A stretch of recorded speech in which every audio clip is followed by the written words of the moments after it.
Good afternoon, everyone. Thank you for joining us for this Academic Career Series, Part 1 on preparing application materials in the Humanities and Social Sciences. I'm Doug James, Assistant Dean in the Graduate School. We are very fortunate and honored to have with us 4 faculty and some administrators on our panel today. We've provided the handout for you so that you have their name and contact information, but we briefly wanted to begin with introductions, and I want to thank all of them in advance for taking the time to be here to speak to you, our graduate students and postdocs in the room, and other guests. We thank you for your time on Friday afternoon, and we hope this will be a productive conversation. We want it to be a dialogue. They have some questions we've kind of set before them, but we certainly want to have time for you to entertain your questions that you have directly before them, and we will have time for that as well. 3 of the panelists here to my right are first Dr. Gary Walton, the Professor of English and Dean of the School of Arts and Humanities at Meredith College. Next to him is Dr. Kathy Adams, Charles A. Dana Professor of Psychology at Guilford College. And the third person, Dr. Thomas Gould, Professor of English and Dean and Department Head of Arts, Science, and University Transfer at Durham Tech Community College. The 3 of them are also part of the 5 who make up the advisory board for our Preparing Future Faculty program here in the graduate school. And they invest a lot of time and effort into that program, and this is yet one more extension of their time and contribution to broadly our graduate student and postdoc population here to help with that transition as you're thinking of finishing up and moving on toward faculty job search. And the final person, not to be overlooked at the end, Dr. Charlie Becker, is Associate Chair, Director of the MA program, as well as a research professor here at Duke in the Department of Economics. We've put a few structured questions for each of them to touch on some different points related to the academic and job search process, and we'll allow them to kind of provide their overview. And then also we will have time for your questions. As we said, please feel free to get up and get a refill or some refreshments as you would like. I wanted to briefly make one quick comment about the faculty positions in terms of the big picture. And one of the, obviously we're all aware of the economic times before us, and this will be part of our conversation today. But also I wanted to hint at something from the data that we look at. I teach, of course, topics and careers in higher education for graduate students. And we're looking at several different dimensions of faculty careers in there, but one of the data points is also the concern about tenure track positions. That in the 1970s, about 60% of faculty in the United States were in tenure track positions. And by last year, 2010, those numbers were down below 30% of faculty nationally are in tenure track positions. So there are changes happening at the institutional level and at the national scope and level in terms of faculty careers, but that doesn't mean there are not good options before you and that still lie ahead. And we want our panelists to also share and recognize some of the career options, paths, and slight nuances that are occurring around what we may have originally thought faculty careers looked like. So with that, I would like to for you to welcome Dr. Gary Walton. You can stay there or come here, whatever works best for you. Stand here. I'm going to try to do it from here and see if my diaphragm is working so that you can hear. Can you hear me in the back okay? We just opened the Tempest on our campus outside. So we are training our young theater majors how to project into a large open space. I'll see if I have learned the lesson we've been sharing with them. Thanks, Doug, for starting where you did. One of the things that we have talked about on our campus, and I expect on campuses all over the world, is the changing nature of the profession as we now find it. So let me lay out a couple of things that occurred to me on that. Many institutions, maybe most institutions, are facing reductions in full-time positions and reductions in tenure-track positions. Departments are increasingly having to make the case to the dean or the vice president for any kind of hire. Because of the schedule of professional meetings in different academic disciplines, sometimes departments obtain permission to advertise for a position before they have approved funding for that position. And so I think increasingly you may see language in ads or hear from departments the dreaded phrase, subject to approval or subject to budget approval. That does not mean that approval will not be forthcoming. It means that when the ad had to be placed, that funding was not secured. In places like ours that are private colleges that are dependent on tuition dollars, we have to wait until the budget is approved, until we do the head count on the official snapshot day, October 1, for us to lock in our budget and know what we have to build upon. So don't be scared off by language you might not have seen 5 or 6 years ago. I think you'll also find an increasing variety of terminology in describing full-time positions. You may see language, continuing position with the possibility of tenure, which is a little bit different than tenure track. You may see a language that says multi-year or continuing appointment or probationary to tenure. Those are different kinds of phrases that different institutions and departments use, trying to send the signal to you, this is a real job. It's not a 1 year, it's not dependent on soft dollars, but the institution is not yet able to or ready to commit for 10 years, 20 years, 30 years. It may be because of enrollment patterns, it may be because of budget uncertainties, it may be that there's a retirement that is anticipated but hasn't been locked in yet. So there are a variety of reasons that institutions are trying to be careful and to preserve that flexibility. But let me go back to what I started with. No job is a bad job in this economy if it's in your field, if it leads to the possibility of continuing to do what you love to do and have trained to do. So how do you prepare to be the one that gets that good job? However many there are in your particular field the year that you go out. The year that I graduated, took my degree, and went onto the job market, I think there were 6 or 8 Shakespeare jobs advertised in MLA in October. There were not 6 or 8 Shakespeareans hitting the market that year. But there were Renaissance jobs, there were Milton jobs, there were British Lit jobs. So part of what I learned to do, and part of what you will learn to do, is to present yourself honestly, showing how you are equipped to do whatever that institution is looking and hoping and needing you to do. The cover letter is the most important thing you're going to write, more important than the CD. To the extent that you can personalize that letter, you'll have a greater chance of getting the readership that you want. On that committee that's going to be reading that letter, there will surely be people in the academic department that's making the hire. The department head may or may not be a part of that first review, depending on how large the department is, depending on what that department head's area of specialty is. Eventually, the department head is going to see that piece of paper. Eventually, the dean is, and perhaps the academic vice president will as well.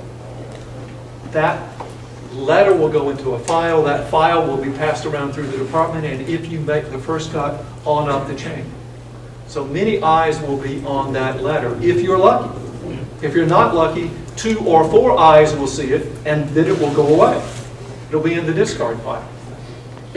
Depending on your area of training and emphasis, there could be 25 candidates for that job. There could be 300 candidates for that job. I'm delighted to be in a room that has humanities and social science and arts candidates. When we work with PFF, about 75% of the students seem to be math science people. So it's wonderful to be in a room with folks who have prepared and trained as I prepared and trained. That has historically meant more candidates for each job open.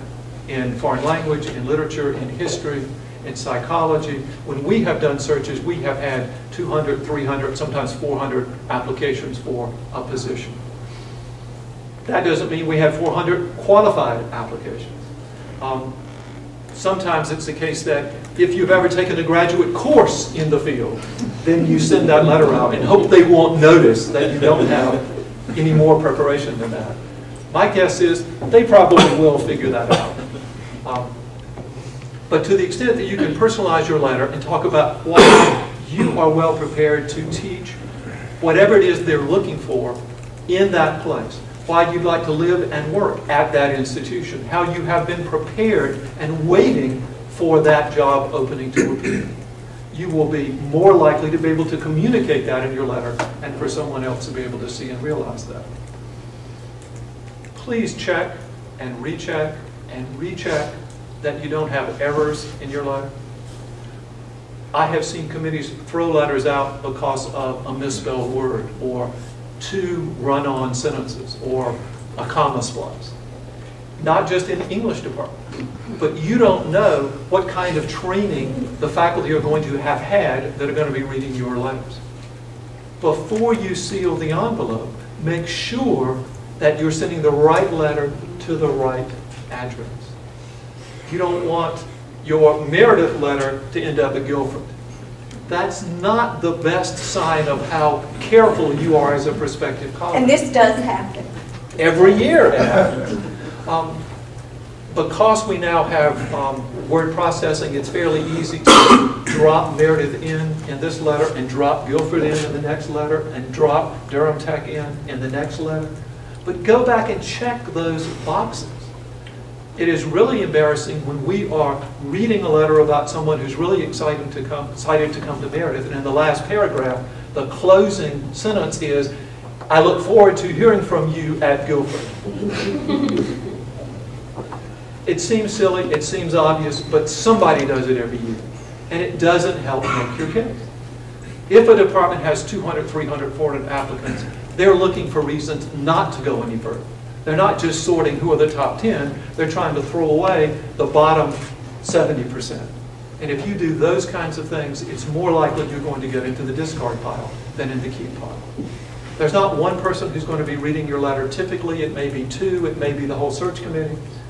But you can't count on who your audience is going to be. So try to prepare for the most critical reader, for the one who had Grammar 101 and got a 99 in it. If you can, talk about how that institution is a good fit for you, or how you're a good fit for that institution. That has to do with the classes you've taken, the classes you've been able to teach, the research you're doing, the subfields that you bring to bear. Often ads will be indicating that they're looking for any 2 of these 6 things. And so what you may want to do is to talk about how you've got this subfield and you wrote your master's thesis in this area and you've got some breadth. Particularly at a small college and in a small department, you're not going to be teaching Shakespeare courses for the rest of your life. You may have to go 2 or 3 years doing a Brit-Lit survey before you get to the Shakespeare course when somebody who's been holding on to that finally retires. You may be teaching one Shakespeare course at the upper level, but you may also be doing a comp course or a lit survey course. In psych, you may be doing a 400 level course in your clinical specialty, but you may also be doing intro to psych 2 sections at a time. If you can talk about how many courses you have taught, how you are prepared to do a variety of things for the department, you may have something in your portfolio that they didn't know they wanted until they saw that you could do it. About 5 years ago, we were looking for someone in clinical, and we're trying to decide whether to go with aging or whether to go with health psych. A year ago, we were trying to fill a position in clinical, and we knew at that point what we wanted, in part because we had been through a search and knew what some of the subfields were, knew what graduate schools were doing to prepare candidates. So we went looking for somebody in health psych. If you have a particular strength because of an internship, because of a job, because of research that you've done, because of presentations you've made, find a way to communicate what they are looking for that you can do, but also what you can do that might be related or in the vicinity of what they're looking for. Be sure you send everything that they ask for. If we say we want copies of your undergrad and grad transcripts, that doesn't necessarily mean you've got to go to the registrar's office and buy a certified copy and have it sent to us. But it does mean we need to look at those transcripts. If we are facing SACS accreditation, we've got to document and demonstrate that the faculty we have teaching courses are qualified to teach those courses. We can't go on your word that you can teach clinical and social and behavioral and developmental psych. We've got to have some record of the courses you've taken. The grad transcript is even more important to us than the undergrad transcript. But if we ask for it, find a way to get that to us. If you don't want to pay for a certified copy, send an email or ask whether a photocopy is okay. But send what we ask for. If we say we want a statement of your teaching philosophy, you should have one ready to send to us. Somebody may ask for a sample syllabus, if not in the first cut, then later along the line. Have those materials ready so you're not creating a syllabus for a course you've never taught the night before it has to go in the mail. But be wary of sending more than we ask for. We did not ask for a hardback copy of your first book. If we're reading 200 applications, we don't want to have to haul the wheelbarrow full of all of those documents around. Don't send us, as candidates have done, 50 Xeroxed student evaluations from your last copy with their handwritten notes about how awesome Professor so-and-so is. That's not the level of detail that we're after in that program.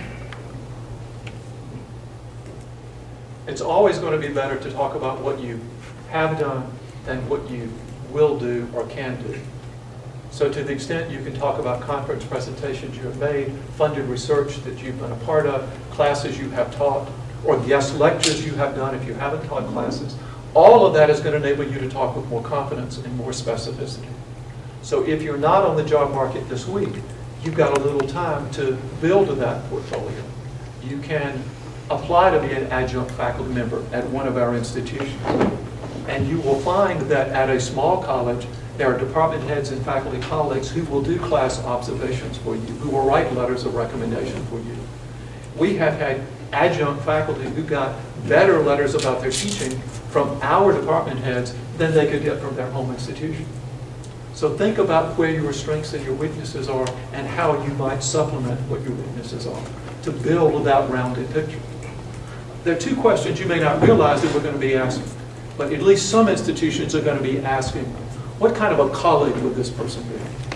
Is this someone who is going to volunteer to do the scut work that's got to be done when it's tax accreditation time, or when the next search comes around for the next faculty candidate?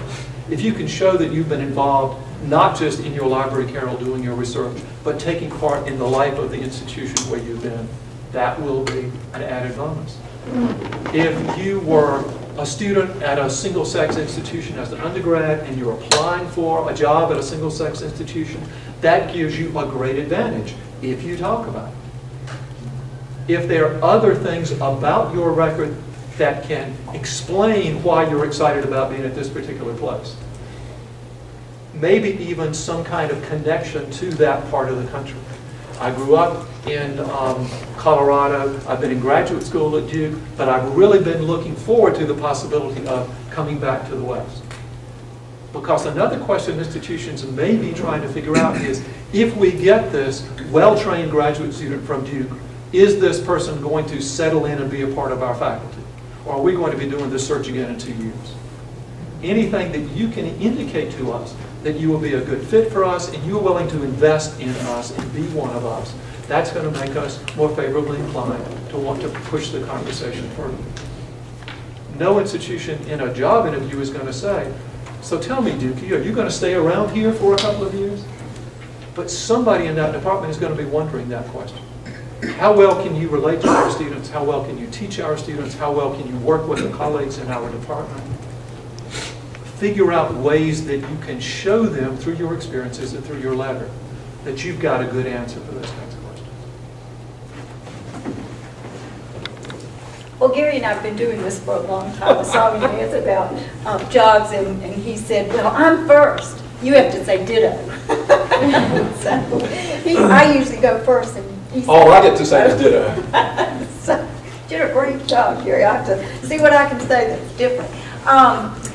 Couple things that I want to say before I get to a few specifics about your application packet, and that is I want to reiterate that there are multiple kinds of jobs at institutions, and in this job market you need to be looking at plan A, B, C, D, and E, and the jobs that your ideal job may not be your first job. Do I need to speak loud? Can y'all hear me in the back? No. I usually project pretty well.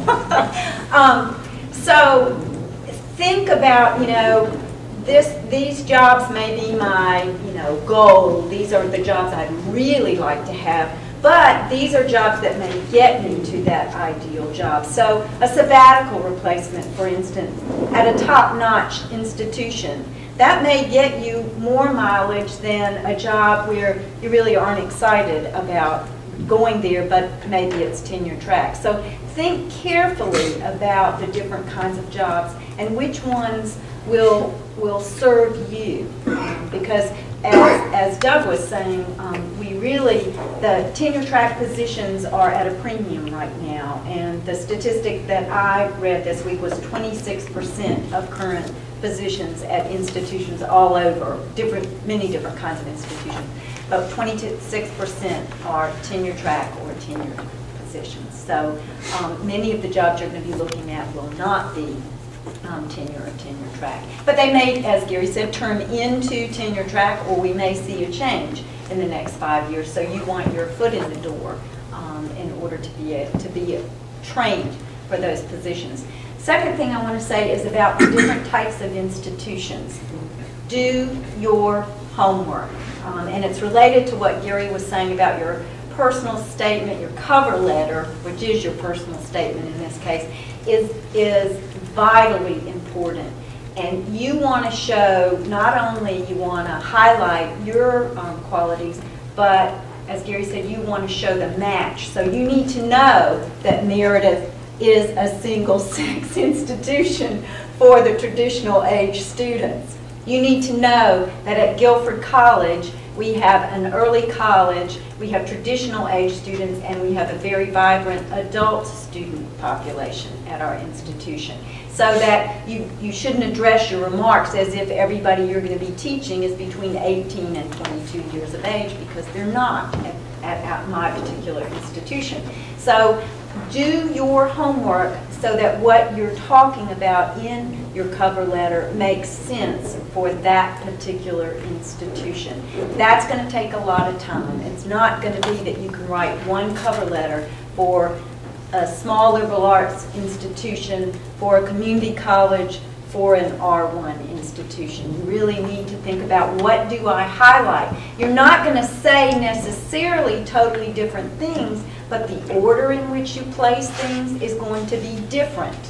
For instance, at Guilford College, if you write your cover letter and you spend the first page and a half talking about your dissertation and research and how you love research, you're going into the reject pile when we finally get to teaching after we've read a page and a half of a 2-page letter.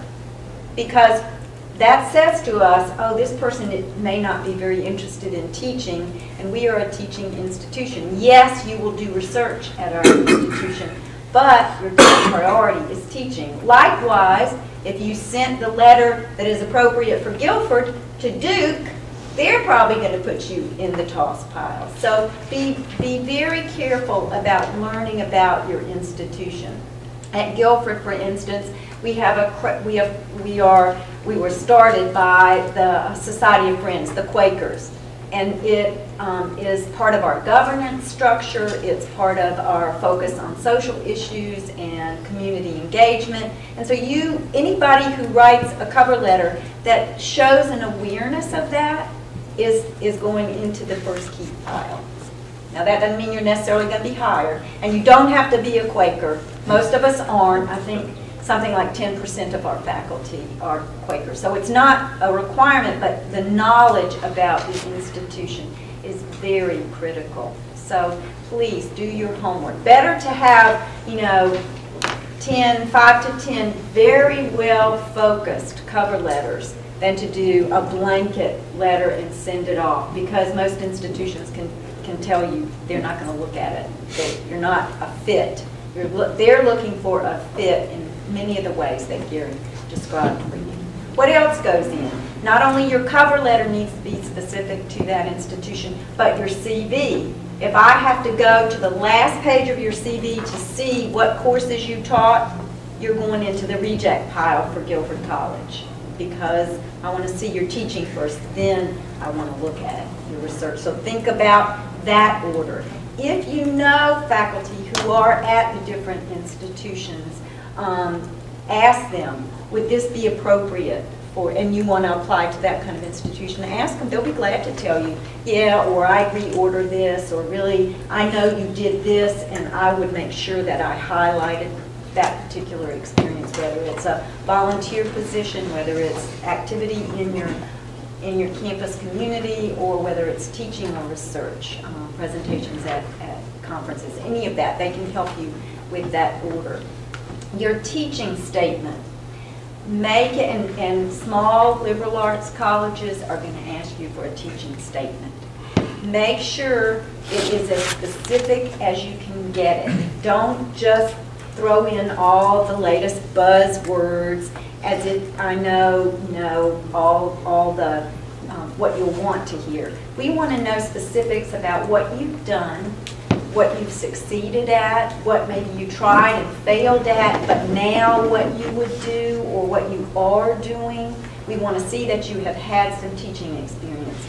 At Guilford, nobody gets hired unless they have some teaching experience. And Gary was saying, you should apply to all these surrounding institutions.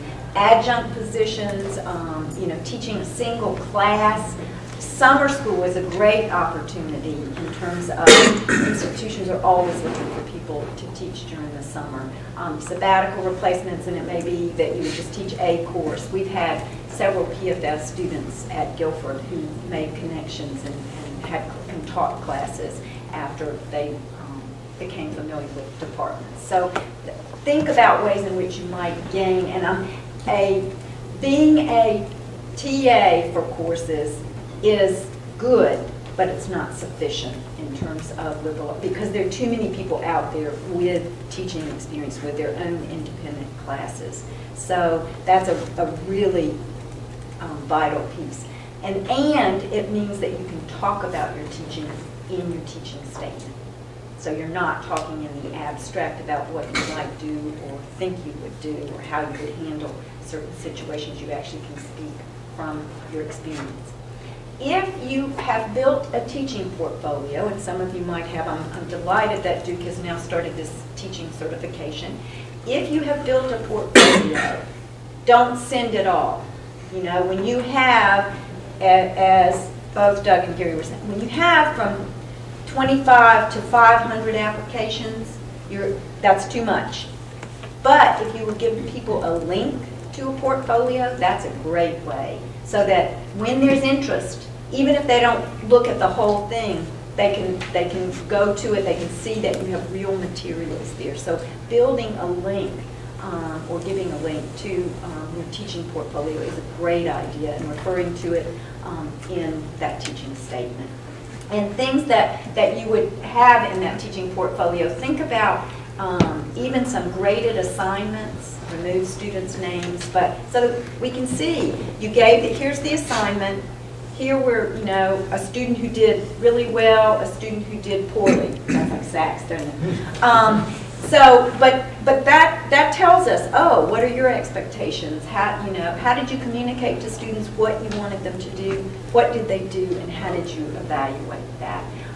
That's where, if you want to put more teaching evaluation information, a summary of some teaching evaluations, of student evaluations, that's fine to put into your packet that you're sending, but not the individual items. And be careful about taking things out of context, because a lot of times people will say, yeah, they picked the 3 out of the 50 students who, so it's better to have that portfolio that you have the link to, so that you can see more information. In terms of your research statement, and sometimes departments at Guilford will ask for the research statement as well as a teaching statement. If you are sending it to a small school, think about, you're all at an R1 institution. Many of you may be doing research that's not possible or requires greater resources than a small school can handle. So you need to think about, as you're doing a research statement, is this relevant to this institution? And at smaller institutions, thinking, okay, here's what I would do, here's what I have done, here's my plan for the next 5 years, and if I was hired at a small school, this is what I would do. And then, of course, if you're hired at a larger school that has more resources, you can change it so that it's appropriate for that institution. But think about, because if you are doing research that everybody looks at and says, well, they'll never be happy here because they can't possibly do this research here. Think about links to nearby institutions. There are faculty at Guilford who have very strong links at the local institutions who do research in the summer all over the country at larger institutions. So think about, you don't have to stop doing the kind of research you're doing, but you have to make it clear you understand that there might be limited resources.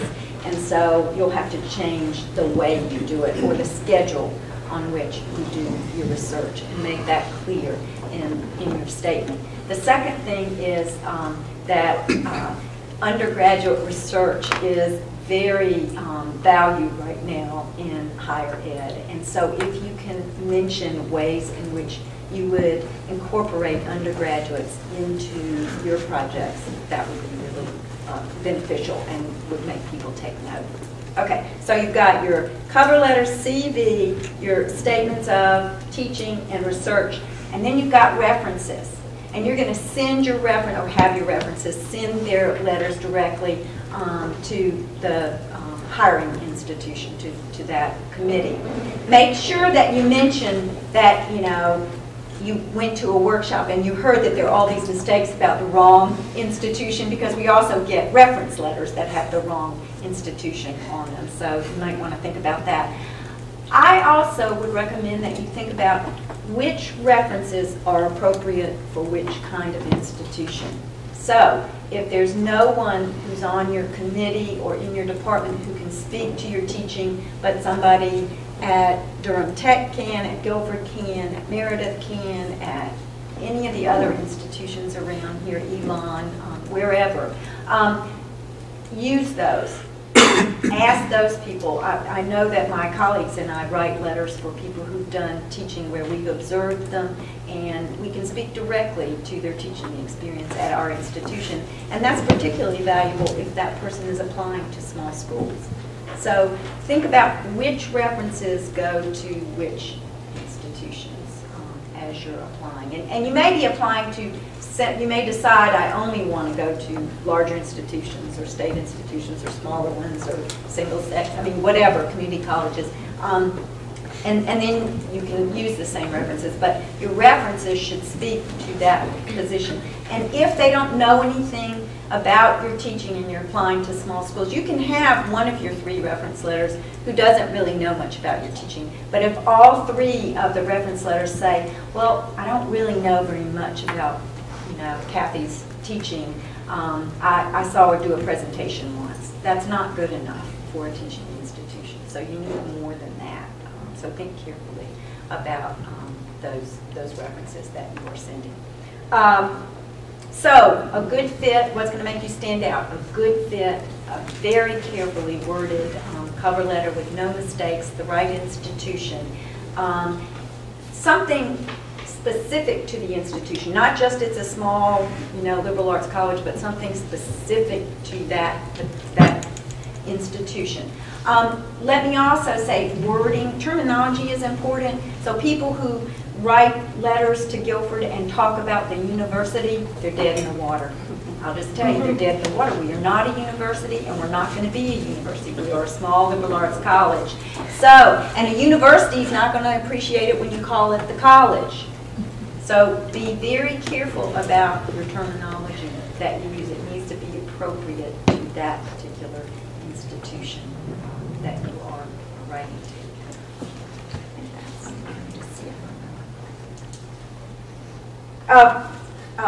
The bombarding. We do have every year somebody who bombards us with, every time we turn around they send us something else. So get your packet ready, make sure it's just a perfect packet and send it on, but don't keep sending information. I mean, if you publish a book, you might want to tell us, oh, my book just came out, but that's enough. So don't send us the wheelbarrow full. Your turn. Not to be repetitive, but just to re-emphasize just a couple of things that Gary and Kathy mentioned, and even to be more specific about it, and that is, do your research of that institution. That is really what is going to impress the committee or the individuals who are first reading. In other words, if it's obvious that you haven't even looked at our website, that's an easy way to just toss that packet aside. In other words, and not just that how you would fit, but what you are bringing to that institution. In other words, what qualities, research, experience, what are you bringing to the table? That's what we want to know. But that you're familiar with what's the mission of the college. What are the strategic initiatives? I mean, we ask applicants about, the community college open door policy. And we've had individuals write teaching statements who've just sort of guessed at what this open door thing is. Well, open door, I guess it means that, well, I guess everybody can come. No, you haven't even looked at it. You don't even know what you're talking about. Do the research for that particular institution. Tailor that letter. Both Kathy and Gary are absolutely right. The days of just sending out the generalized packet and the generalized cover letter, those days are gone. There's too many applicants out there. And there's too many individuals who really want particular positions at particular institutions and who will take the time to do the research, to go to the fact page of that university or college, see what the student demographic is, see what the mission, the strategic initiatives, and then plug yourself into those initiatives. That's what's really going to be, and something as simple as know what learning management system, what platform that institution is using. If you go on and on and on about using Moodle, and we're on Blackboard, well, that's Moodle, that's wonderful. Good luck with that Moodle. We're on Blackboard. Know that, and in that way, show you, well, I've experienced Blackboard. Which brings up the technology, especially for teaching institutions. Make sure that you mention your experience with technology, various types of technology. More and more online and hybrid courses are what is selling now. I mean, even at Durham Tech, our online classes are the first to sell out. They go first hour that they're available. If you have online teaching experience, hybrid teaching experience, you know how to use smart classrooms, technology in the classroom, that is absolutely essential because those are expected now. The other mention that it was references. Yes, if you're applying to a teaching institution and all of your references are about research, you've got a problem. Tailor that cover letter to that particular institution. I mean, that really is most impressive that you took the time, that you were interested enough in working at this institution, that you took the time to go to the website, not just to glance at it, but to dig down and look up what the initiatives were, what the missions are, what this college is all about, and how you can contribute to it. Now, the community college, I guess we talk about the community college. The community college system is a unique beast. We have no tenure track. What a relief. No tenure track, but we have job security. In other words, it's sort of the best of both worlds. Now, we work on one-year contracts, but it's sort of a given that once you've been there a couple of years, I mean, you're going to be there unless you really mess up. Well, we work on 1 year, but it's a very secure environment. Matter of fact, I just had 3 retirement letters come across my desk this past week. One was for 22 years, one was for 27 years, and one was for 30 years. They're now retiring from our institution. And so while there is no tenure, when we wait patiently for our April 1st letter from the board saying, oh yeah, we like you, you can come back. It's generally, it's a pretty secure job environment that there isn't that tenure track pressure. I mean, we're a teaching institution. That's what we do, solely. Certainly, individuals do research, encourage undergraduate research, follow their own pursuits and so on, but primarily it is what you can do in the classroom. That's where our focus is. And it's not, the focus is the classroom, but increasingly, I'm sure at all of our institutions, you are asked to do more and more as far as committees. Being able to demonstrate that you can work collaboratively, that you are a problem solver and consensus builder, that you've worked on a variety of committees, task forces. That becomes increasingly important.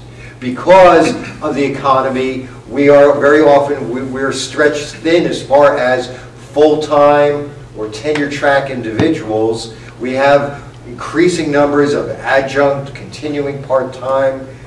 They invented a new one the other day. It was continuing full-time. I didn't even know what that meant. I think our president just made it up. It was like, so we didn't have to pay benefits. Like, oh, it's a continuing full-time position. But those individuals don't serve on committees.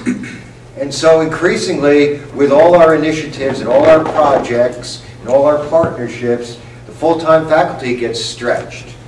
And so when there is a full-time faculty position, your ability to show that you play well with others is extremely important.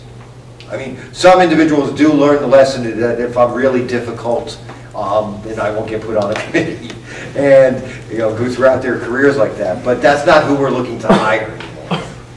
We want individuals with a wide range of interests in a variety of fields, not just are pigeonholed into their particular field of study, but they've worked with individuals from other areas of the college and administrators and so on. That's really individual, because that's taking up an increasing amount of time. So that becomes extremely important that you get that across in your letter, that this is, not only can I teach, but I can also serve on committees and do these other things too. I bring that to the table. That becomes increasingly important. Experience. I mean, I don't know about our other institutions here, but our job postings, I mean, we're looking for a minimum of 2 years full-time teaching experience for a full-time position. I mean, we are looking for experience.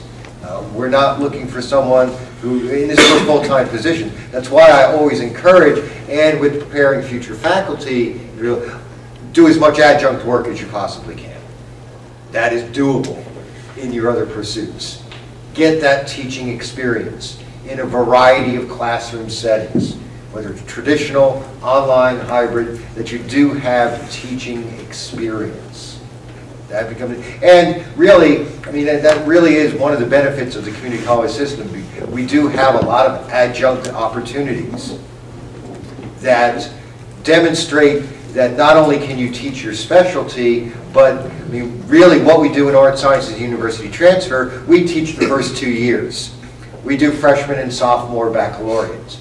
And so all the general history, psychology, science, foreign language, English, we do those general education first year, second year classes. And so being able to demonstrate that you can do Introduction to Psychology, that you can do Biology 1, that you can do micro, that you can do organic chemistry is very important, because as you move forward in your careers, that, as Gary mentioned, that's where you're going to start. You're not going to start out teaching Shakespeare. And you're certainly not going to start out teaching My American Writers class. No, you'll be doing English composition for a couple of years. And you need to demonstrate that, yeah, you can teach those types of classes. And as Kathy mentioned, to a variety, to that demographic. Who are the students of that institution? I mean, and particularly when you're talking about individuals who come to teach at the community college are there for the love of teaching, for the most part. I mean, we've all come from tenure track places, we've all come from research universities, and we decided, no, our real fulfillment is in teaching. That's where we get it. And so that you can teach a variety. In other words, one reason that I left the UNC system is I got tired of looking out at my class and semester after semester and just seeing row after row after row of 18-year-olds in baseball caps that it was just, okay, that's enough. You know, I'm like, it became an assembly line. Right? Whereas now, I teach a classroom, I'll have an 18-year-old with perfect SAT scores, but I'll also have a 50-year-old who's come back to be retrained in another area. I mean, I tell you, you can teach a community college classroom, you can teach anywhere. Because in that single classroom, you will have international students, you will have 18-year-olds right out of high school, you'll have 50-year-olds who've come back, you'll have first generation, you'll have an incredible variety of students that you in some way have to reach. And the different types of students that you can teach, the more valuable you become on the job market. That you just can't teach, you just don't teach one type of student, but you teach a variety, you can teach a variety of students in a variety of courses. The different types of courses you can teach, the more experience you have in those courses. Because, yeah, I mean, we've got to appease SACS. The SACS gods come and look at us every 5 years, and we have to make sure that everybody is, you know, not that they can teach it, because, yeah, we get the strangest applications. I mean, we had a public speaking position open not too long ago, and for some reason, I had a lot of pastors apply. That that just because you give a sermon, every Sunday, you think you can teach public speaking? You don't have any college coursework in it. I have to show SACS that you have a master's degree in 18 hours in that field. That's what we have to show SACS. I mean, and so that you can show that hey, I can teach biology, I can teach micro, I can teach patho, I can teach anatomy 1, anatomy 2, I can teach, American history, Western civilization. Yeah, my field might be American history, but I can do Western Civ. I can do world history. I'm not just limited to a very particular, because at many institutions, you're just not going to have enough specialties that you can get a full teaching load. So again, really the point I want to emphasize is do your research. That make sure you know that institution, that you match up well with that institution, but that you demonstrate in your cover letter that you have a particular interest in there. That you know what the goals and initiatives and the mission of that college are, and you can demonstrate that. Well, I guess I'll be speaking about looking for a position at primarily research universities. And the approach is somewhat different. In the state of North Carolina, our major R01 Carnegie defined Research 1 universities are Duke, University of North Carolina at Chapel Hill, and North Carolina State University. And so right behind them, I guess probably R02, maybe R01, UNC, Greensboro, Appalachian State, Wake Forest, this is in no particular order, UNC Charlotte, North Carolina A&T State University. And the way they look for this, the nature of searches at these schools is quite different.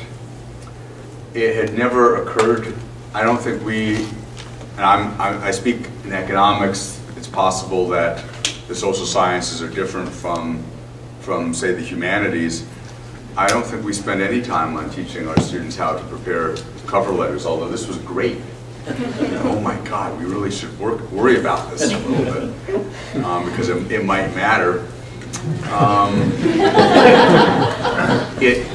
It doesn't in a field, if we're recruiting at one of these R01 or even R02 schools, in a major department, we're going to get somewhere between 200 and 500 applications typically, maybe even more, depending on the department. And honestly, people don't have time to sit and read those 2 or 3 page cover letters. It is important in the cover letter to convey that you understand what kind of institution you're applying to. And it's really important to let your advisors know what kind of position you want. Because if you decided that you're looking for, if you decide you want to be teaching at a liberal arts institution, say like Guilford, then you want the people writing recommendations for you to emphasize that, because those recommendation letters are going to pick that up. If you hate teaching, and which is perfectly reasonable, then make sure you should be applying for non-teaching positions. But if you're applying at universities, you should be applying to positions where teaching is not the major component. Make sure your letter writers focus on your non-teaching qualifications.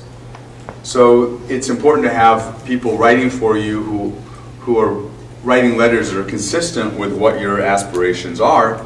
If you're uncertain, which is also quite reasonable, you may be thinking, well, gosh, I want to be in Western North Carolina, and I can't decide whether I'd rather be at, say, UNCG or UNC Charlotte or Davidson College. But you would want to have letters tailored slightly differently for those institutions, actually considerably differently.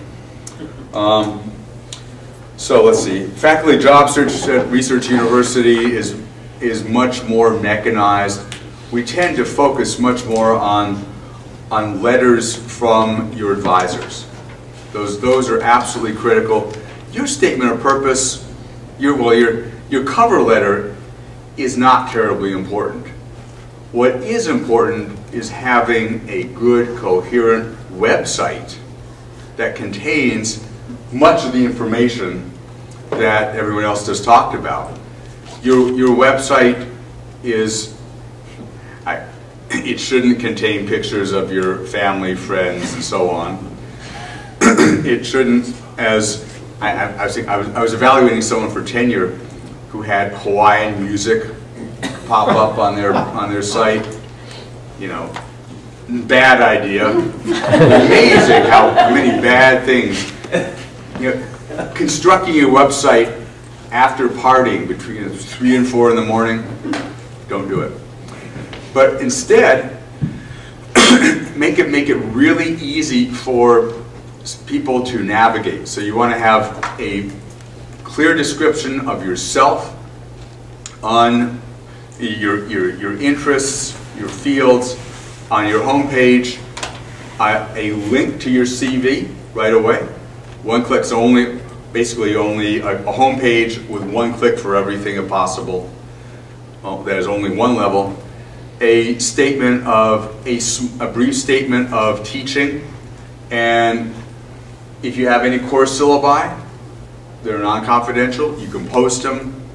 You don't want to post teaching evaluations typically, but those can be made available on request. But course syllabi, course assignments, things that indicate that you have given some thought to teaching. In a teaching section, a research section that has a brief statement of your current research. If you have, I hope you do, plans for the future, you can have a research statement that includes future directions, and then post whatever papers you're comfortable posting. If you have talks that you've given, you can post slides from those if they're non-confidential for some reason. But this is where people can go and click through and take what they want. The advantage of a website, a good website can appeal to Guilford, and it also can appeal to Harvard. People will look for different things. If you're applying to an R01 institution, you want to make sure you don't convey to them too much of this enthusiasm for the things that Guilford, Durham Tech, and Meredith are looking for. You don't want to be applying to Harvard and talk about how much you love teaching, because they're not going to be hiring you as an instructor. You want to signal that you'll be competent in class, especially if you're applying to a private research university that has paying customers. Duke actually cares, or rather it causes our chairs anguish when we hire assistant professors who turn out to be afraid of students. And so if you can signal that you are personable, you teach well, but it's not your objective in life, that's a plus. You want to signal that you'll be a team player, but don't talk about serving on committees, because you might ask to be on one, and you should say no, especially those of one thing I always tell, really important advice for those of you who are African American or Hispanic, is when you get hired, you'll be asked to, especially African American or Hispanic women, because then you'll be asked to serve on committees because you'll satisfy a lot of requirements. You have to say no. In fact, I tell my students is you shouldn't be the one who says no. You should go to your chairman and say, please tell anyone who requests me to serve on a committee that you forbid it, and therefore I won't take the blame. An R1 university, you don't want to be caught up in that as an assistant professor, and you don't want to signal that you like to do it. Instead, you want to signal that you are skilled interpersonally, but that your love is your research, and to some extent working with others. You want, when you apply to an institution, there's not going to be a lot of, it's not going to be very specific because you'll be applying to a lot of places, but if you make any contact with them, you want to make it clear that you understand the kind of institution you're talking with. A place like NC State, which is a land-grant institution, which actually which survives to a large extent off of soft money, is going to be much more interested in your ability to obtain grants than a school like Duke, which really has very deep pockets despite its occasional claims to the contrary, and is not as focused, it's not as desperate as NC State is, so they won't care as much about your grant-getting ability in general. Let's see, other things, the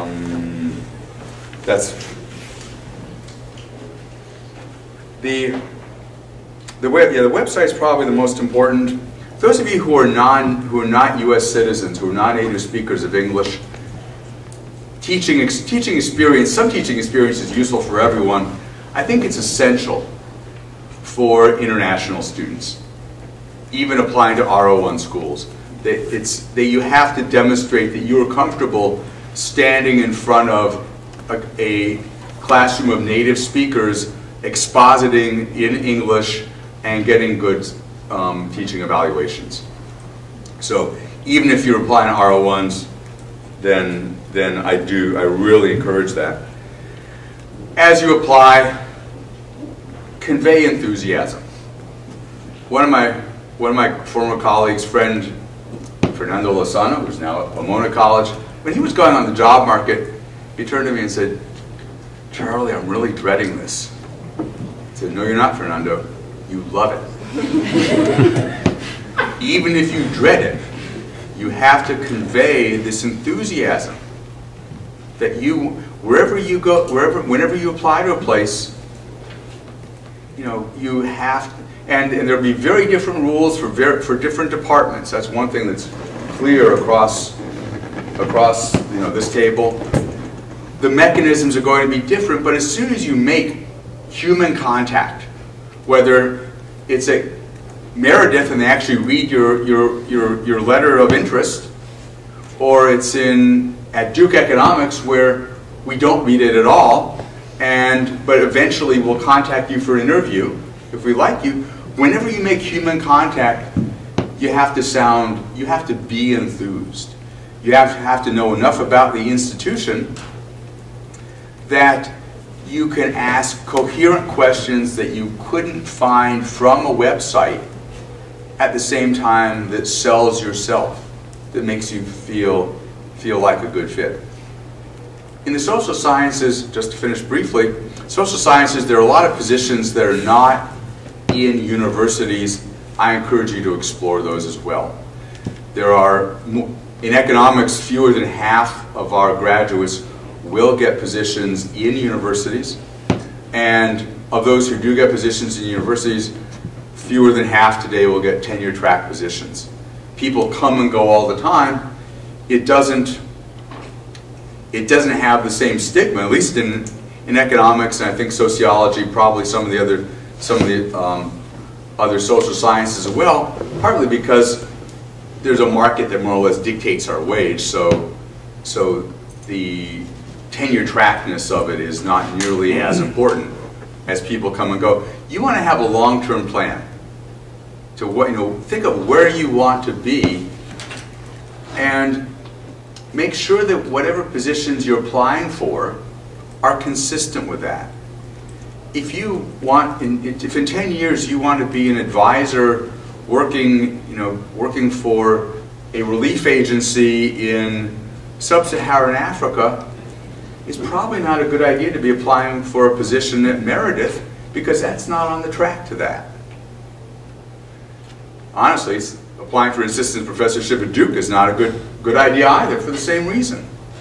So apply for positions that are consistent, where if you go there, you would be happy and not miserable, because you have to sell yourself. And sooner or later in the job process, in the employment process, people will, your potential employers will try to figure out how good the fit is. If you can't sell yourself, you surely can't sell your prospective employers.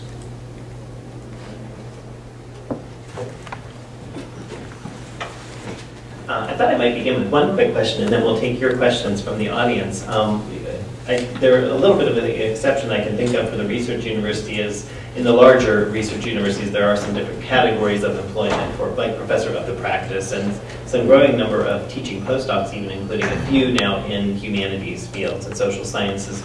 So I guess a two-part question, if I can give 30-second answers down the panel. First, don't know that our guests are clear on the course load of teaching load of like number of courses per semester or credit hours per semester, if you just answer that. And then would you consider someone who's done a teaching postdoc as kind of the teaching experience also? Yes, on the postdoc. We're looking for whatever kind of teaching experience you can bring, however you can get it.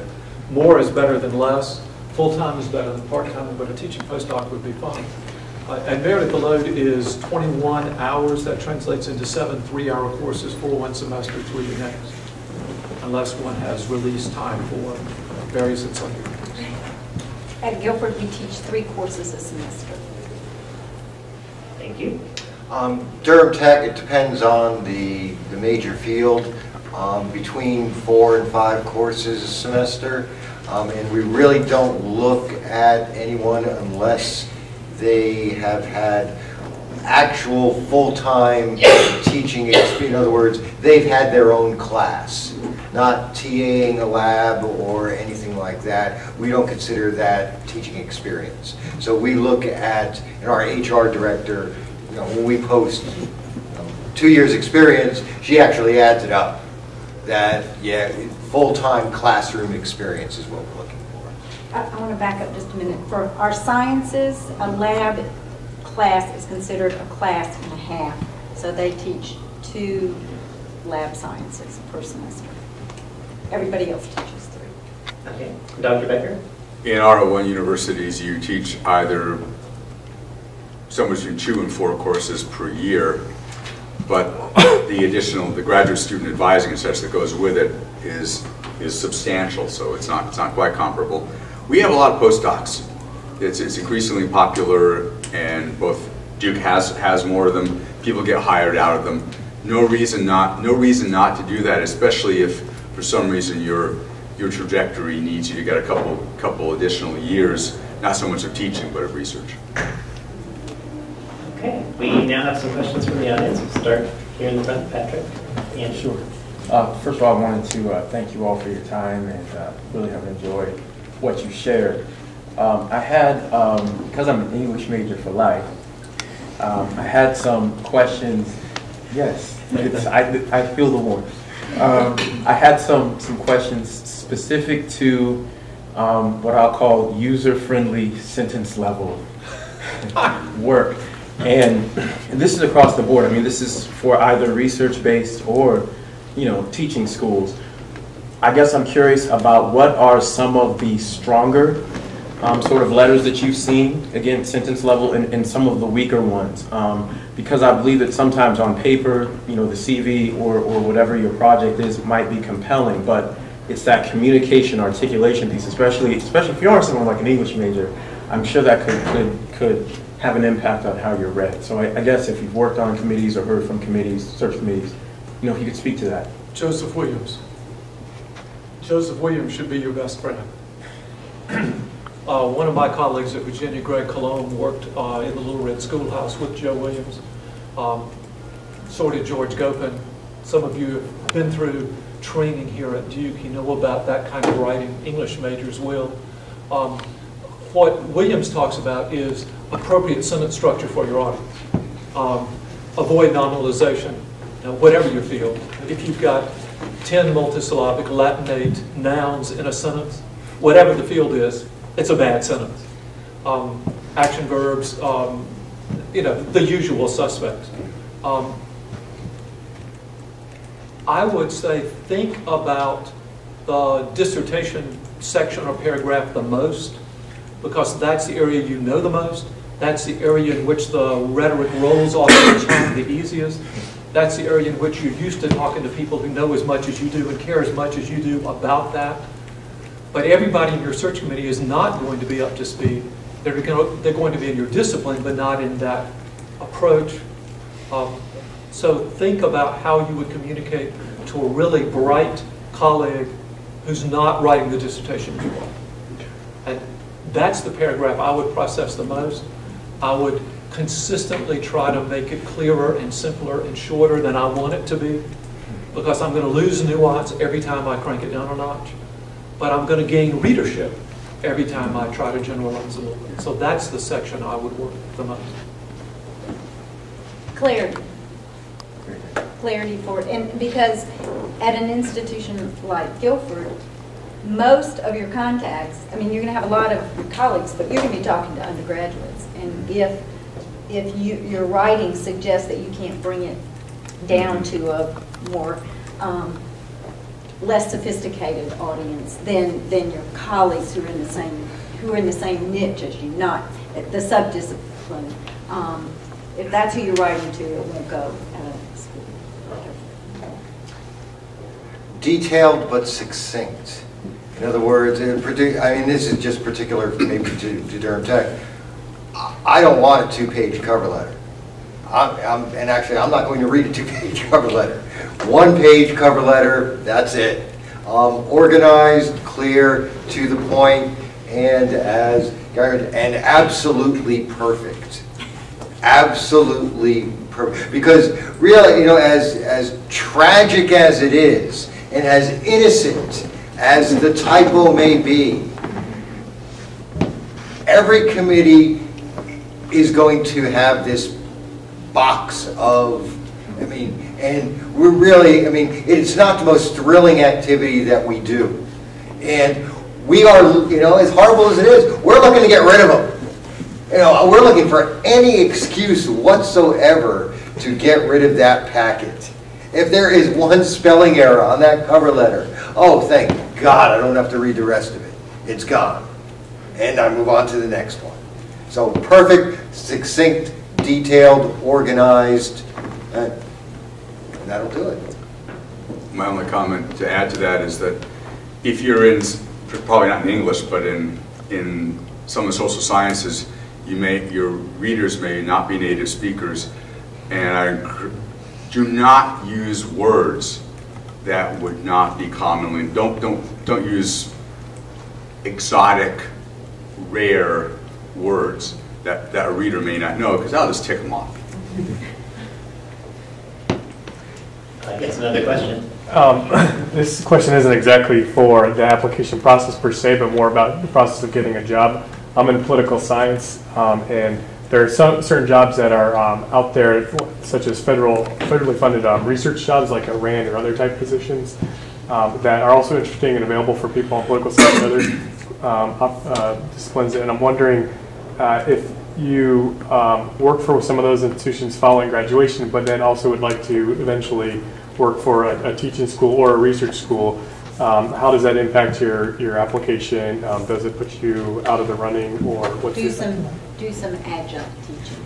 It will not put you out of the running, and in fact, it might give you a step up if you have some teaching experience as well.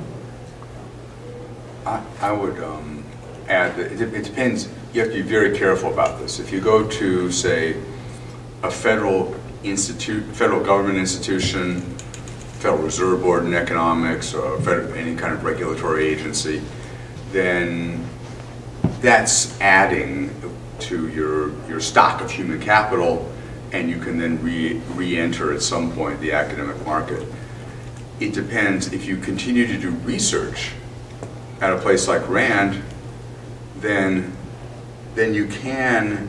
And I know people who work for RAND who are then going to work, say, on Capitol Hill, who ultimately plan to apply for faculty positions. I think that works. You can make it work. If you wait too long, then you have to wait until you're nearly retired. Then you're a senior guy. But so you can do it for a few years to build human capital. The more contract work you do without publications, the more that becomes impossible. So you have to be careful. But yes, you can do it. One of my graduate advisors said, when you go out, you're known as a graduate of a really good program. You're a Duke grad. 5 years later, you're known as someone who's been at such and such a place for the last 5 years. So I think what Charlie is saying is there's a half-life.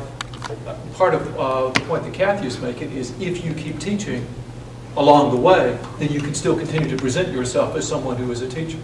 It's certainly possible and perhaps desirable to move across the line to be a researcher or to be someone in public policy and then move into teaching and then go back again. But you don't have an infinite timeline.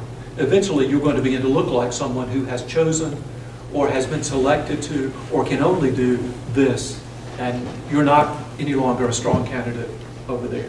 So to me it's all about the narrative that you're creating for yourself. How do these dots connect? And if you can show that there is a clear and coherent narrative that positions you to be ready to take advantage of this job, there's not necessarily a dot that's going to put you off the curve to get to where you want to go to. But it's your job to tell that narrative, to explain why it is that this plus this plus this set you up for where you want to go to. There's your cover letter again. Okay, we have about 5 minutes left. Are there other questions from back of the room? Middle? Yes.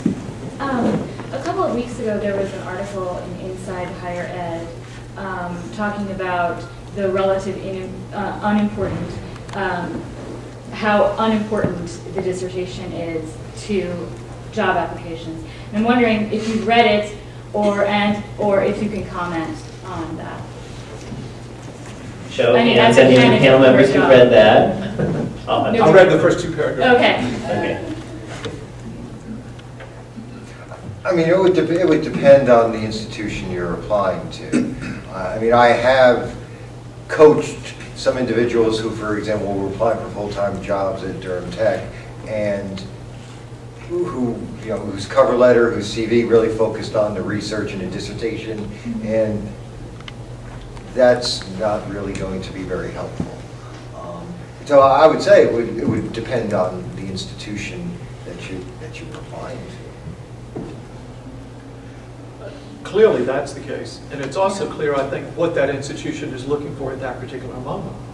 The fact that you did a dissertation in subject X could springboard you into exactly a job that's related to that field, or it could prove irrelevant in its particulars to the job that you're headed towards.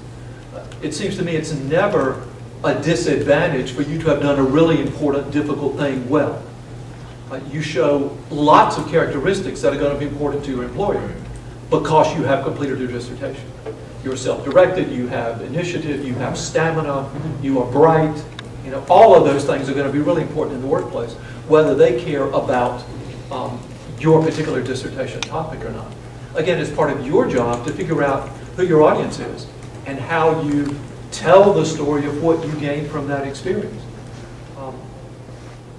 But your particular topic may not be as important as what your plans are from this point. Well, the author was arguing, don't talk a lot about your dissertation when you're on the market. And, you know, it's very interesting as PhD students who are finishing up to, you know, to be told, yeah, you should stop thinking about that as something important.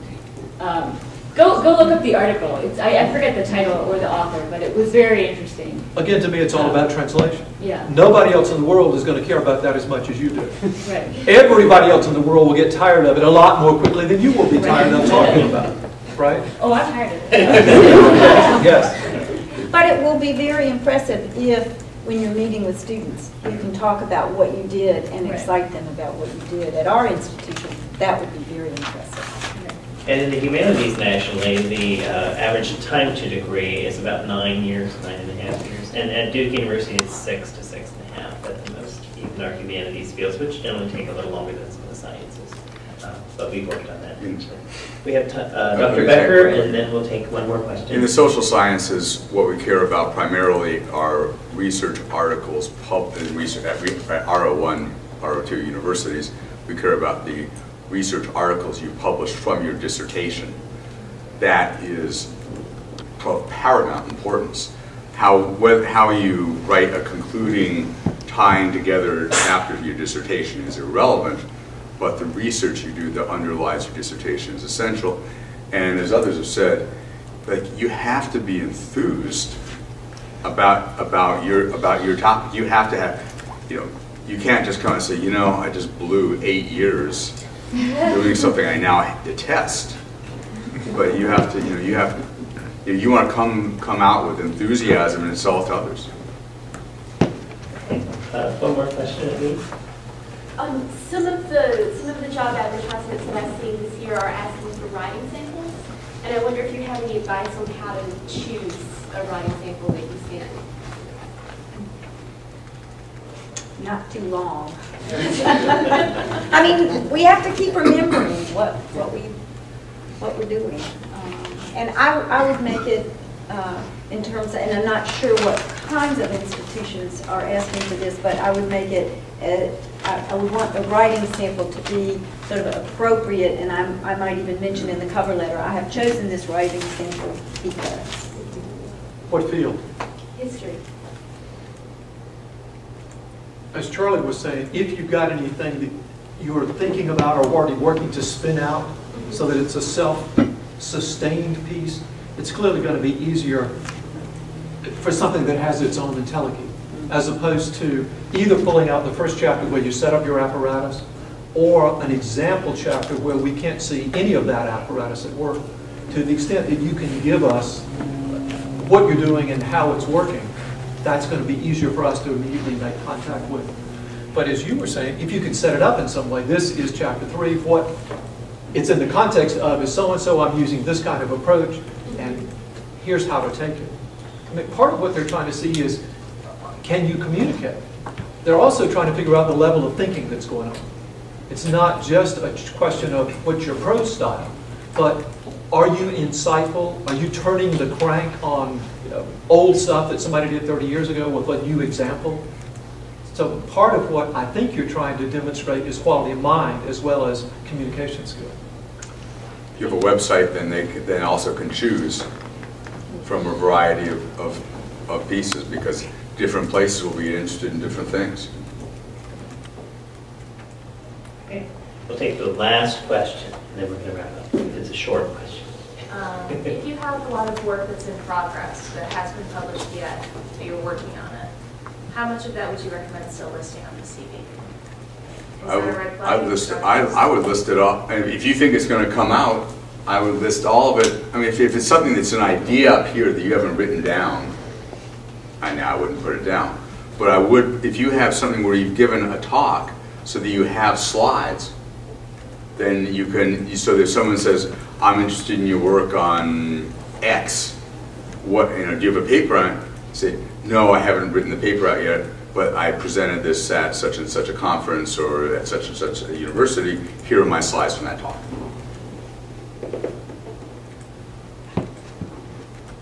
And I think our time is up. I want to have us thank all of our people for all their time. Thank you for your questions. Please check the Graduate School website for the Career Center website, the co-hostess, and the postdoc office for the other remaining workshops in this series. Thank you all. Have a good afternoon.